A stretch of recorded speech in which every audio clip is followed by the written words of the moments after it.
di mobil. Semoga berjalan dengan lancar.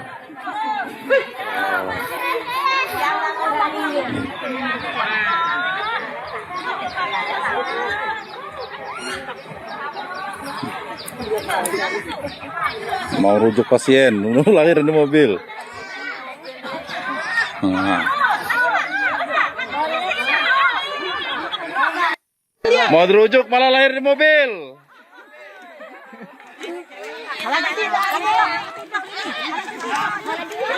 Desa Tanjung Baru.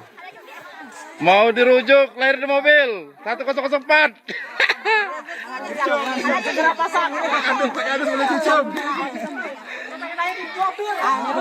Alhamdulillah. Rezeki. Wah. Rezeki nyidat nih nah. Nah. Masyarakat di Bulak 2 mau dirujuk lahir di mobil 1004.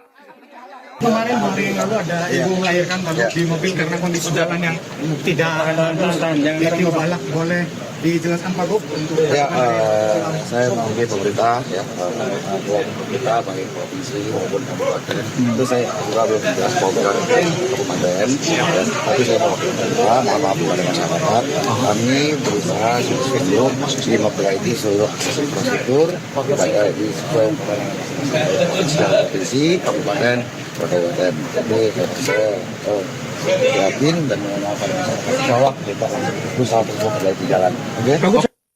Di mobil. Semoga berjalan dengan lancar.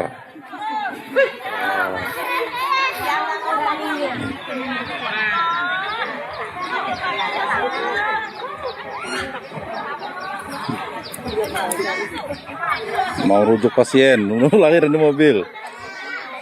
Anda kembali di iNews Today, pemirsa. Akibat flexing yang dilakukan anggota keluarga di media sosial, seorang pejabat daerah di Gayo Luwes, Aceh mundur dari jabatannya. Ya, unggahan flexing tersebut membuat warganet geram dan viral di media sosial.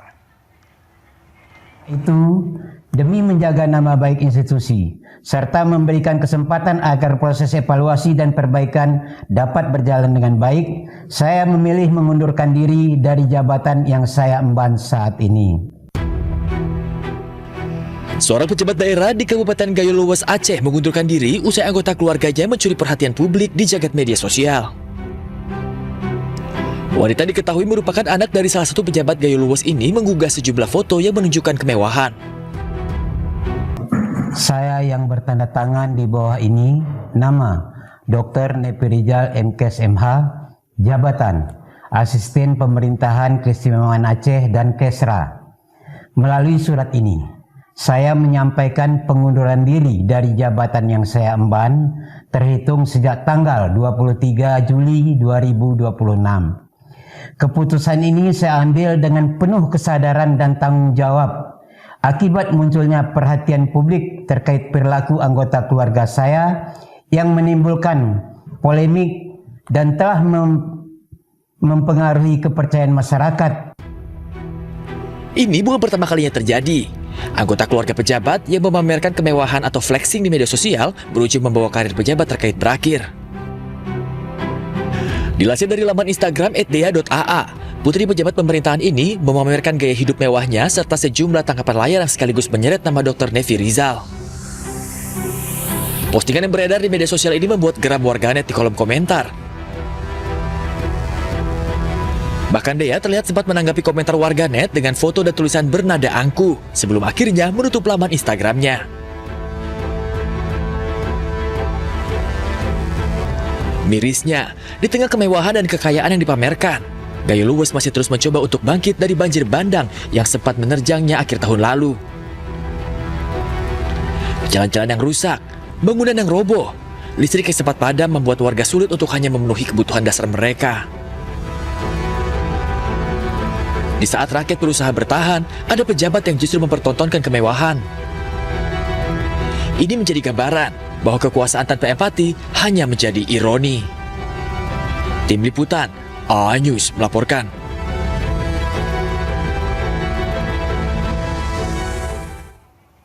Informasi lainnya pemirsa, Kejaksaan Agung meminta maaf usai mantan Jampitsus Febri Adriansyah tampil tanpa mengenakan rompi tahanan dan tidak diborgol. Ya, padahal Febri telah ditetapkan sebagai tersangka kasus dugaan tindak pidana pencucian uang dan ditahan.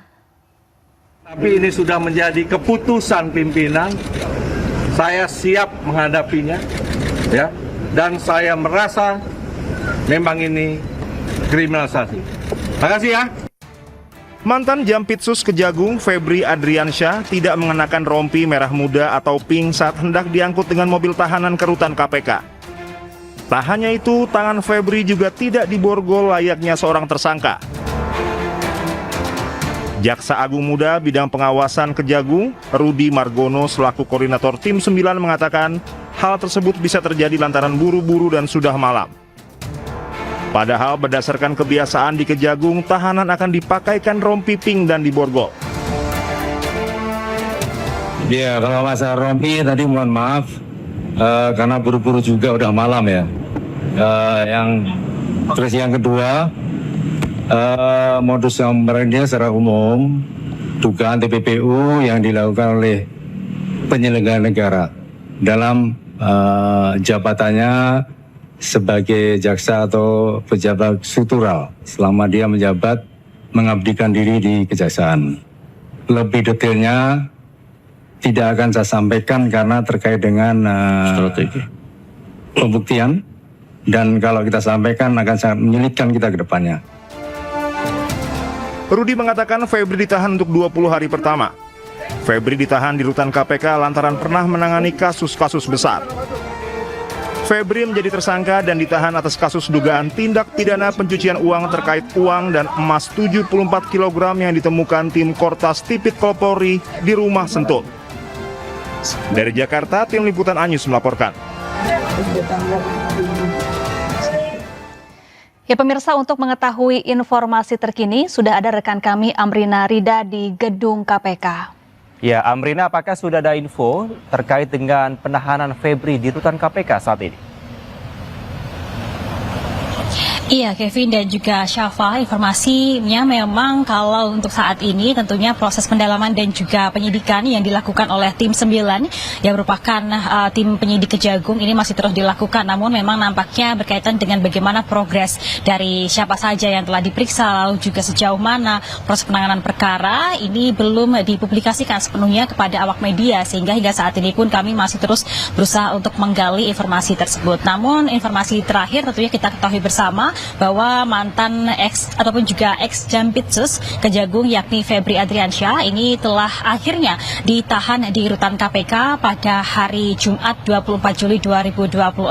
Kita ketahui bersama bahwa Febri ini akhirnya ditahan di rutan KPK usai dari pihak penyidik melakukan pemeriksaan terhadap Febri Adriansyah di Kejaksaan Agung Republik Indonesia selama kurang lebih 10 jam. Dan pemeriksaan yang dilakukan oleh pihak Kejagung ini dilakukan usai dari pihak Kejagung menerbitkan adanya sprindik berkaitan dengan dugaan TPPU dalam perkara temuan emas seberat 74 kg dan juga uang tunai ratusan miliar rupiah yang ditemukan dalam penggeledahan di rumah Sentul yang diketahui merupakan milik ataupun juga milik dari Febri Adriansyah. Dan usai adanya pemeriksaan selama 10 jam tersebut dari penyidik Kejagung ini pada akhirnya berdasarkan keterangan-keterangan dan juga statement-statement Febri ini memutuskan untuk melakukan penahanan terhadap Febri di rutan KPK, di mana dari Febri sendiri ini dibawa dari Kejagung ke rutan KPK menggunakan mobil tahanan, namun memang tidak mengenakan rompi berwarna merah muda ataupun juga rompi pink yang kita ketahui bersama merupakan salah satu rompi yang biasa digunakan oleh tersangka yang dipakaikan oleh pihak Kejagung. Nah, hingga saat ini informasi kami dapatkan dari pihak Febri ini masih terus ditahan di rutan KPK, dan hingga saat ini pun juga di KPK belum ada pergerakan yang cukup signifikan dan juga tidak ada pengamanan yang begitu berbeda dibandingkan dengan hari-hari normalnya. Nah, untuk dari pihak KPK sendiri ini menyebutkan, Kevin dan juga Syafa, bahwa penahanan yang dilakukan oleh KPK terhadap Febri ini dilakukan usai dari pihak Kejagung mengirimkan adanya surat perbantuan penitipan penahanan kepada KPK pada Jumat lalu. Lalu dari pihak KPK sendiri menerima surat tersebut dan menyebutkan bahwa penahanan Febri Adriansyah di rutan KPK ini merupakan bagian dari koordinasi dan juga supervisi yang dilakukan KPK sebagai sesama lembaga bersama dengan Kejaksaan Agung Republik Republik Indonesia. Dari pihak KPK ini pun juga terus mengakomodir adanya penahanan yang akan dilakukan hingga nanti 20 hari ke depan hingga pada tanggal 12 Agustus 2026. Tentunya kita akan lihat bagaimana perkembangan kasus ini. Sementara demikian kembali ke Anda, Syafa dan juga Kevin. Baik, terima kasih Amrina Rida melaporkan langsung dari gedung KPK Jakarta. Selamat kembali bertugas.